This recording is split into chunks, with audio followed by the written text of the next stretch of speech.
Greetings, juniors. This is Mr. Zai, of course, your teacher. Um, we're going to do something today. It's a little different. I'm going to record myself doing a close reading strategy.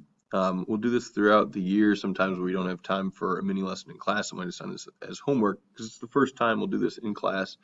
And I'm going to do a close reading. I'm going to model some close reading strategies from a play, a short play that we're going to be reading over the next couple of days, so that you can see what I want you to be doing for homework.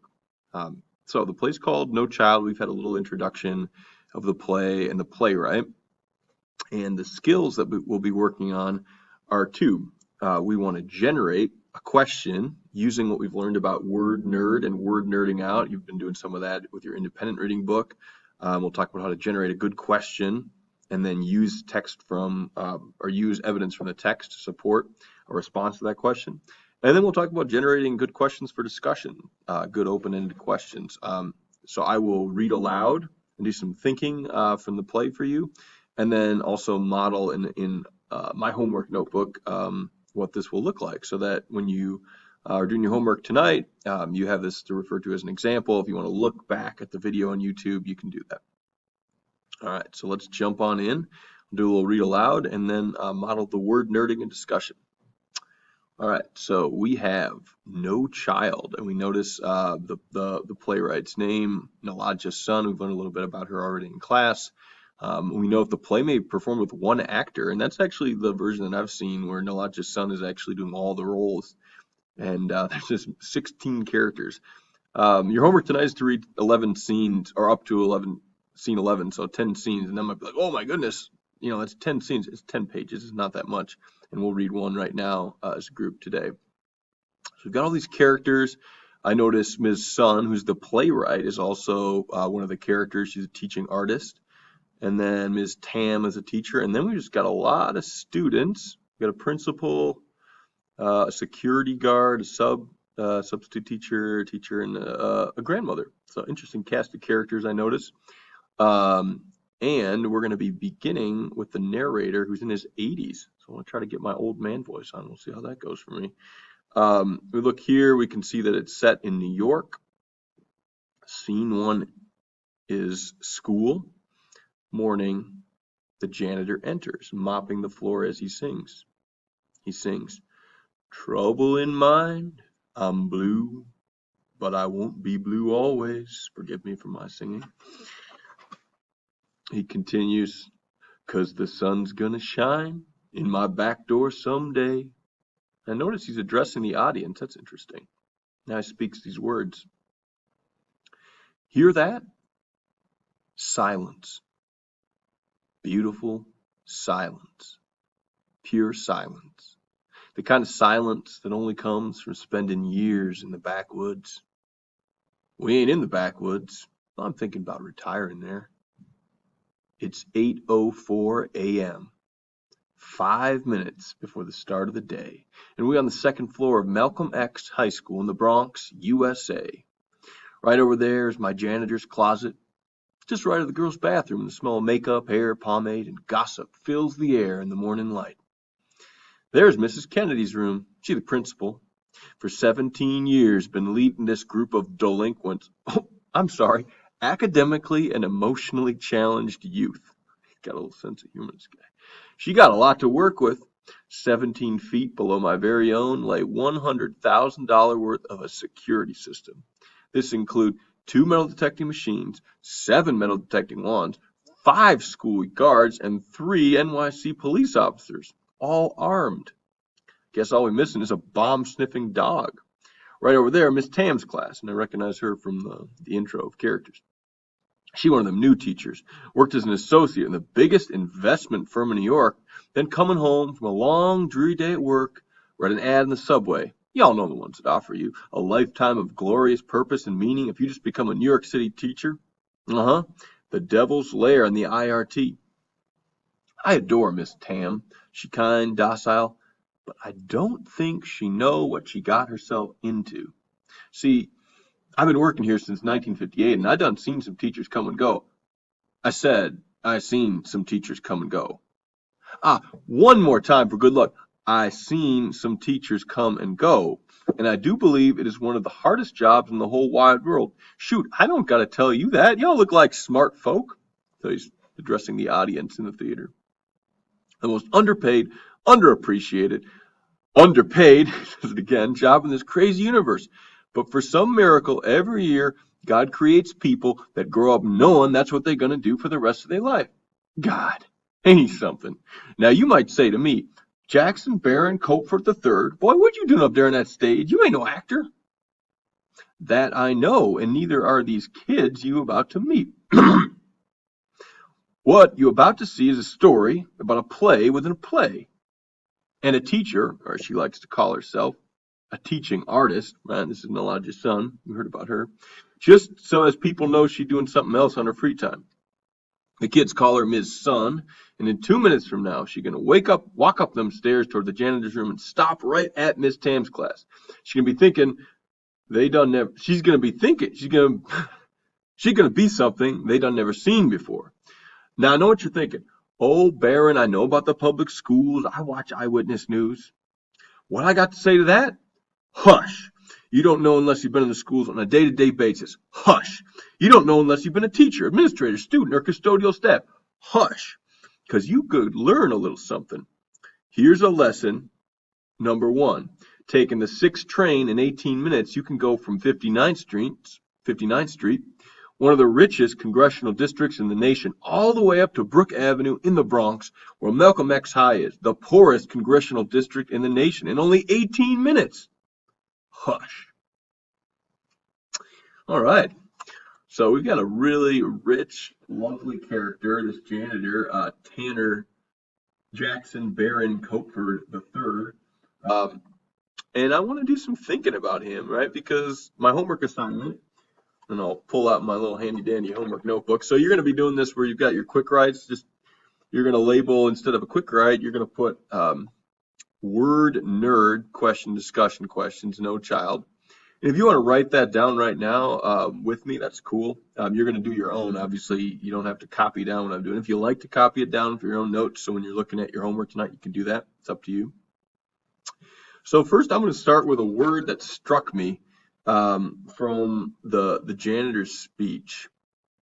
So one thing that, as I was reading out loud, that I laughed at and was intrigued by was his use of the word delinquents. You see that? She said, boop, boop. For 17 years, Mrs. Kennedy, the principal, been leading this group of delinquents. And he's like, oh, I'm sorry, academically and emotionally challenged youth. So I'm just curious.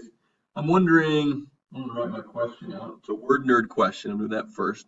Word nerd question. I'm wondering, I'll go ahead and put a Q here so I know it's a question. I'm wondering why the janitor chose to use the word delinquents to describe the students at the school.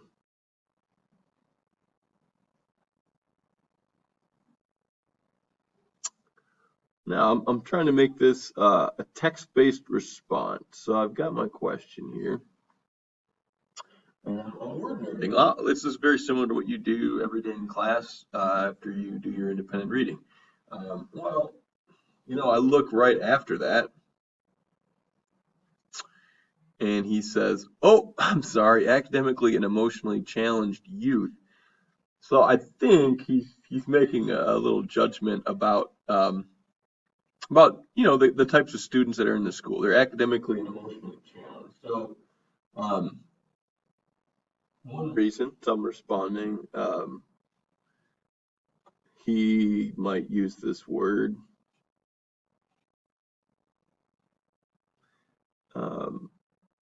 It's because he notices the students are, I'm not sure what that was, are, what was the quote? Academically and emotionally challenged. I'm going to quote the text. When you do these assignments, I definitely want at least one time in your homework that you're referencing the text directly, a direct quote from the text, academically. And I know this is something you're familiar with from previous classes. An emotionally challenged youth. Okay, so we got a direct quote, and that would be Sun. She's the author, and we'll say 1911. That's the page. This is an MLA style, right? Okay. Now, I also think there's something else to it. I mean, this guy has a sense of humor. He's not just doing like analysis of the kids. He's kind of joking around a little. Like he says, delinquents, and then, oh, I'm sorry. Yeah, I think he has a sense of humor.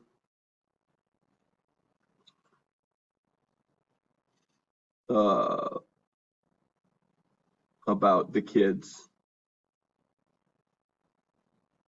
and the school. You know, he's playing around a little bit.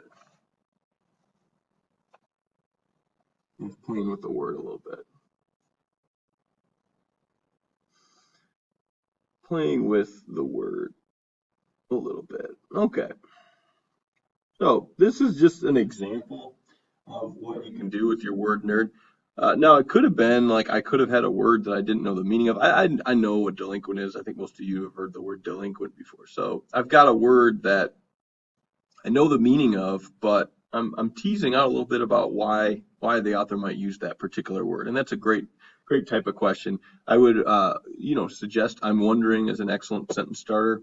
Why might what does the word blank mean? Those are all different options, but this is just a model of a Q&A.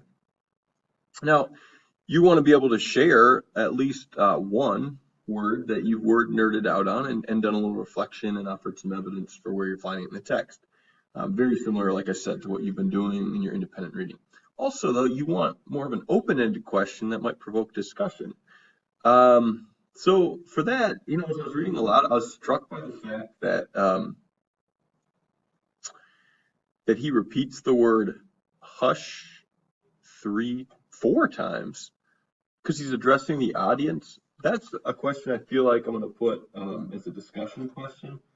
I'm not sure exactly why that is. I have some guesses, but I'm not sure. Discussion question. So I don't have to write a text-based response. I'm just I'm asking this question. So I'm curious. Why does the janitor say the word hush 4 times to the audience? Like, what's he trying to say to them? Then maybe along those lines, at the end, I noticed that he's comparing, let's see, 59th Street, one of the richest congressional districts, to Brook, the poorest congressional district where Malcolm X is. Why does he compare the 2 districts, rich and poor? What does that have to do with this plan? Richest and poorest. And if I am referring to a particular part of the text, I don't necessarily need to quote it, but my question's coming from 1911 again. So if my small group, my pod is working with that, it's nice to have the text so we can go and look at that. So this is a good example of a homework assignment. You've got a question, a text-based response on that word nerd question, right? That's the word nerd question. And then 2 discussion questions that are open-ended, like people can offer different responses. So I didn't need to write a response myself, but they're questions that might get my classmates to engage with the text in a deeper way. That right there is an example of how to do word nerd and discussion questions. You've got it ready for you. You can watch this YouTube again, but enjoy your reading up to scene 11, and I'm excited to hear what you think about that part of the text. Talk to you soon.